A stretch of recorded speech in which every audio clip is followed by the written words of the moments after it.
The day the bell rang before history changed. No one remembered the exact moment the school bell rang that morning, but history did. Years later, scholars would argue whether it was 8:17 a.m. or 8:19. Newspapers would quote witnesses who disagreed by minutes, seconds, even heartbeats. But on that September morning in 1957, in a quiet Southern American town that barely appeared on most maps, the bell rang anyway. It rang through red brick hallways, through oak-lined streets, through the nervous silence of a nation pretending not to notice itself changing. And for one child, it rang louder than gunfire. Chapter 1. The Shoes That Didn't Fit. The shoes were new, but they hurt. They pinched at the toes and scraped the heel raw with every step, but 12-year-old Caleb Morris didn't complain. His mother had saved for months to buy them, black leather, stiff as pride, shining like the future she prayed he would have. She knelt that morning, tying the laces tighter than necessary, her fingers trembling. "First days matter," she said softly. "People remember them." Caleb nodded, though he wasn't sure why first days carried such weight. He had survived many first days: first time milking a cow, first time burying his father, first time reading a book by candlelight because the electricity had been cut again. This was just school. Or so he thought. Outside, the town of Hawthorne, Arkansas looked unchanged. The diner still smelled of bacon grease and burnt coffee. The barber still swept the same hair from the same cracked tiles. The American flag outside City Hall still waved as if it belonged to everyone. But something invisible hung in the air, tight, electric, waiting. Chapter 2. A School Older Than Equality. Hawthorne Central School had been built in 1911, long before anyone imagined children of different colors sitting in the same classroom.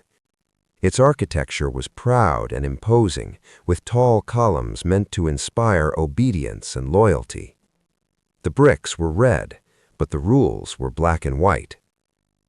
For 47 years, the school had been whites only, until the Supreme Court said otherwise. In Brown v. Board of Education, the highest court in the land declared segregation unconstitutional. The words were clear, the meaning was revolutionary.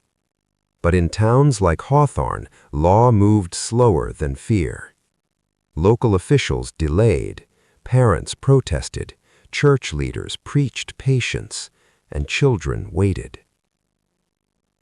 Chapter 4. The Other First Day. Across town, in a small wooden house near the railroad tracks, Sarah Jean Carter stood perfectly still as her grandmother adjusted her collar. Sarah's dress was pale blue, hand-sewn, ironed until it held sharp creases like resolve. You walk straight, you look forward, and you don't answer cruelty. Sarah was 11, quiet, observant, brilliant in mathematics.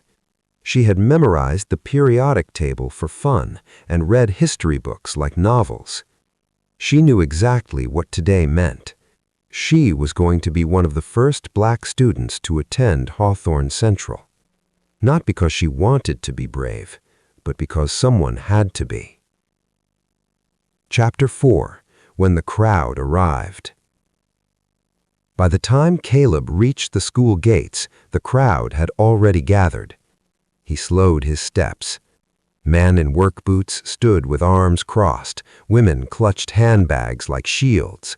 Hand-painted signs bobbed above heads. States' rights, keep our schools pure, go back. Caleb's stomach twisted. He had never seen adults shout so loudly at nothing in particular. Police officers stood nearby, not to protect children, but to maintain order, whatever that meant. Then he saw her. Sarah Jean Carter walked toward the entrance, flanked by 2 federal marshals. Her back was straight, her eyes never wavered. Someone threw a rock. It missed, but the sound echoed. Chapter 5. Inside the classroom. The classroom smelled of chalk and fear. Caleb sat in the 3rd row, desk carved with initials from generations of boys who never imagined this moment.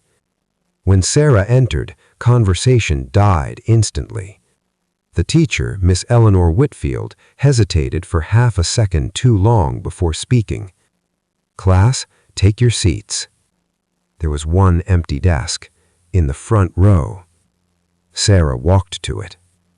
Caleb watched her hands, steady, unshaken, as she placed her books down. He noticed the careful way she sat, as if minimizing her existence might make the room easier to breathe in. No one spoke to her. Not yet. Chapter 6. History's Quiet Witnesses. What most people never understand is that history doesn't always announce itself with speeches or flags. Sometimes it whispers in the scratch of a pencil or the turning of a page. Miss Whitfield began the lesson, American History. Irony settled heavily. She spoke of liberty, of the Constitution, of freedom hard won. Sarah wrote every word. Caleb listened differently than he had ever had before. At recess, desks scraped back, children clustered with their own. Sarah remained seated. Caleb stood. His feet moved before his courage caught up. He walked to the front. "Hi, I'm Caleb," he said, voice cracking. Sarah looked up, studied him, then smiled, not wide, not relieved, but real.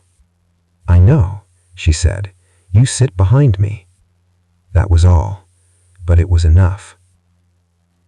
Chapter 8. The Cost of Kindness. By the end of the day, Caleb had lost 3 friends. At home, his mother noticed the bruises on his arm. "What happened?" she asked. Caleb hesitated. "I talked to a girl at school." She understood immediately. That night, someone burned a cross on the Morris family lawn. The fire department arrived late. Too late. Chapter 9. The Girl Who Would Not Leave. The next morning, Sarah returned. So did Caleb. So did the crowd. Threats came by letter, by phone, by shouted curses. Windows were broken, jobs were lost, ministers argued scripture like weapons. But inside the school, the bell rang every morning. And every morning, 2 children walked through the doors anyway. Chapter 10. When the World Noticed. A photograph changed everything. A journalist from New York captured Sarah walking alone, books clutched to her chest, hatred frozen behind her like a storm. America could no longer look away. Politicians spoke, commentators debated, history books began forming their first drafts. But in Hawthorne, it was still just school. Homework, tests, fear, and courage. Chapter 10. What the First Day Became. Decades later, Hawthorne Central would be renamed. A plaque would hang in the hallway. Tourists would come and whisper. But none of them would know what it felt like to be there, to hear the bell, to feel the weight of eyes, to choose kindness when cruelty was easier. Caleb would become a teacher. Sarah would become a civil rights attorney. They would meet again years later and laugh about shoes that didn't fit and desks that were too small.